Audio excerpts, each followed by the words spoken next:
Victor Kane had built his reputation on one simple belief.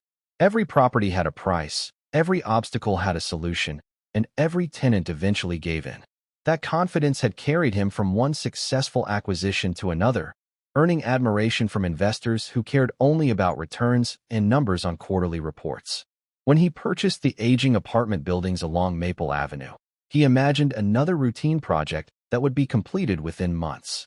His team had inspected the buildings, reviewed financial statements, evaluated renovation costs, and estimated how much profit could be generated after replacing long-term residents with higher-paying tenants. Everything appeared perfect. There was only one delay, and in Victor's mind it was insignificant. Eleanor Brooks occupied apartment 3B, paying a rent so far below current market value that his accountants highlighted it in red during every meeting. They encouraged him to move quickly because every month she remained in the building reduced potential profits. Victor agreed without hesitation. He instructed his attorneys to follow every legal step available, convinced the process would be little more than paperwork. What never crossed his mind was that the smallest apartment in the entire complex belonged to the one resident who understood the property's history better than anyone still living. While Victor studied contracts from recent decades, Eleanor remembered conversations that had taken place almost half a century earlier. She remembered evenings when Daniel sat at the kitchen table carefully organizing folders filled with old deeds, surveys, tax receipts, and handwritten notes passed down through generations of his family.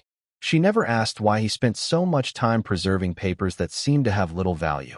Daniel would simply smile, place each document back inside a weathered leather folder, and remind her that ownership was not always as obvious as people believed. He often said that buildings changed hands every few years, but the ground beneath them could tell an entirely different story. Eleanor never forgot those words, even if she rarely spoke about them after his passing. Years before Victor Kane had ever heard of Maple Avenue, Daniel Brooks inherited something that many people overlooked because it did not appear especially valuable at first glance. A distant relative had left him ownership of several adjoining parcels of land beneath a row of apartment buildings constructed decades earlier under a long-term ground lease. The arrangement had been perfectly legal and surprisingly common in parts of the United States many years ago. The building owners controlled the structures, collected rent, repaired the apartments, and sold the buildings whenever they wished. The land itself, however, remained in the hands of another owner until the lease expired or new agreements were negotiated. Daniel understood that selling the land would provide immediate comfort, but keeping it could protect something far greater in the future. He and Eleanor agreed they would never boast about it, never allow greed to shape their decisions, and never use it to intimidate anyone. As years passed and ownership of the buildings changed from one investor to another, the old ground lease remained buried beneath newer documents that few people bothered to examine carefully. Lawyers retired. Companies merged. Records were transferred from one office to another. Eventually, almost everyone forgot the original arrangement existed. Eleanor did not.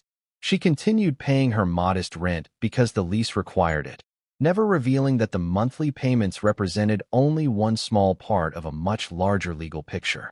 To her, protecting Daniel's wishes mattered more than proving she possessed something others could not see. The news spread much faster than Victor Kane expected. What had begun as a routine redevelopment project quickly turned into the only story anyone in the local real estate community wanted to discuss. Investors demanded emergency meetings. Construction crews were instructed to stand down until further notice. The bank financing the renovation requested additional legal clarification before releasing another dollar. Every hour that passed without a solution cost Victor thousands of dollars, but the financial losses were only the beginning. His reputation, the one he had spent years carefully building, was beginning to crack. Business partners who once praised his confidence now questioned whether he had rushed into the purchase without performing the most basic historical research. Reporters started calling his office after rumors surfaced that an elderly widow had legally stopped a multi-million-dollar redevelopment with documents older than some of the buildings themselves. Victor ignored every interview request. He had only one objective now. He needed to find Eleanor Brooks before the situation became impossible to repair. His assistants called every phone number they had on file. The number had been disconnected. They visited her former apartment, only to find empty rooms and newly installed locks that now seemed to mock the decision he had celebrated only days earlier. They contacted nearby churches, community centers, and neighbors. Everyone knew Eleanor. No one knew where she had gone. The woman who had spent decades quietly living in the same apartment had disappeared without leaving a trace. And suddenly Victor realized how little he actually knew about the person he had considered nothing more than another tenant on a spreadsheet. 3 days later, one of Victor's employees finally spotted Eleanor sitting peacefully on a bench in a small public park several miles away. She was feeding birds exactly as she had done countless mornings with Daniel years before. There were no security guards surrounding her, no expensive clothing suggesting hidden wealth, and no expression of satisfaction over the trouble Victor now faced. She simply looked like the same quiet widow everyone believed they knew. Victor approached carefully, carrying a leather folder filled with contracts, settlement offers, and financial proposals prepared by his attorneys. Before he could speak, Eleanor looked up with a gentle smile and greeted him by name. There was no bitterness in her voice. That surprised him more than anything else. Victor immediately apologized for the way the eviction had unfolded and offered to purchase the land for a sum that would have allowed Eleanor to live comfortably for the rest of her life. She listened politely before shaking her head. He doubled the offer, then tripled it. His voice became more desperate with every proposal because he understood the clock was working against him. Investors wanted answers. Banks wanted signatures. Contractors wanted direction. Eleanor remained calm through every offer. Finally, Victor lowered the folder onto the bench and quietly asked the question that had been haunting him since receiving the certified letter. "Why didn't you tell anyone?" Eleanor looked toward the apartment buildings in the distance before answering. Because ownership was never the important part. Responsibility was. She paused for a moment before continuing. Daniel believed that people reveal who they truly are when they think someone has nothing left to lose. "You never wanted my apartment, Victor. You wanted control. The apartment was only the easiest way to take it." Those words settled heavily between them. For the first time in years, Victor stopped thinking like a businessman and started listening like a human being. He admitted that he had never once asked Eleanor about her life beyond the lease agreement sitting in his office. He had never considered that every elderly tenant represented decades of memories rather than simply another line in an accounting report. Eleanor explained that she and Daniel had never intended to use the land as leverage or revenge. In fact, they had spent years quietly renewing the ground lease because they believed stable housing mattered more than maximizing income. Even after Daniel's death, Eleanor continued honoring that promise because she believed communities survived only when people looked beyond immediate profit. She had no interest in destroying Victor's company, but neither could she reward the kind of treatment that had forced lifelong residents from homes filled with memories. After several moments of silence, Victor closed the folder without asking Eleanor to sign a single page. Instead, he apologized again, this time without mentioning money. It was the first apology Eleanor believed was sincere. Over the following weeks, negotiations resumed under very different circumstances. Victor withdrew eviction notices that had been issued to several remaining elderly tenants and agreed to preserve a significant portion of the apartments as affordable housing. Existing residents were offered the opportunity to remain in their homes without the dramatic rent increases originally planned. Community leaders who had spent months protesting the redevelopment were invited to participate in discussions about the neighborhood's future. Eleanor eventually agreed to renew the ground lease under terms that protected both the residents and the property itself.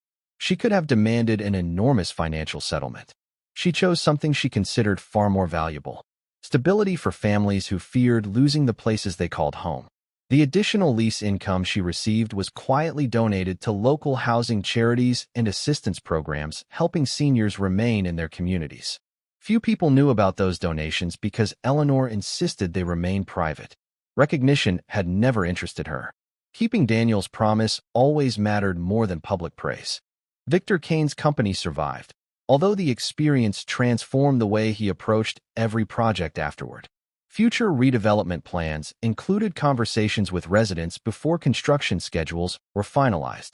Long-term tenants were no longer treated as obstacles, but as people whose lives deserved consideration. Investors noticed the change, and although profits sometimes arrived more slowly, trust gradually replaced the reputation he had nearly destroyed through one careless decision. As for Eleanor Brooks, she returned to her quiet routine, attending church, baking cookies for neighborhood children, and living much as she always had. Most people passing her on the sidewalk still saw only a kind elderly widow carrying groceries home. Very few realized she was also the woman who had taught one of the city's most ambitious landlords a lesson no business school ever could. In the end, the most valuable piece of property was never the apartment building itself. It was the ground beneath it, protected for decades by someone who understood that true wealth is measured less by what you own than by how you choose to use it. And perhaps that is why Eleanor's final words on the day of the eviction remain the most unforgettable part of this story.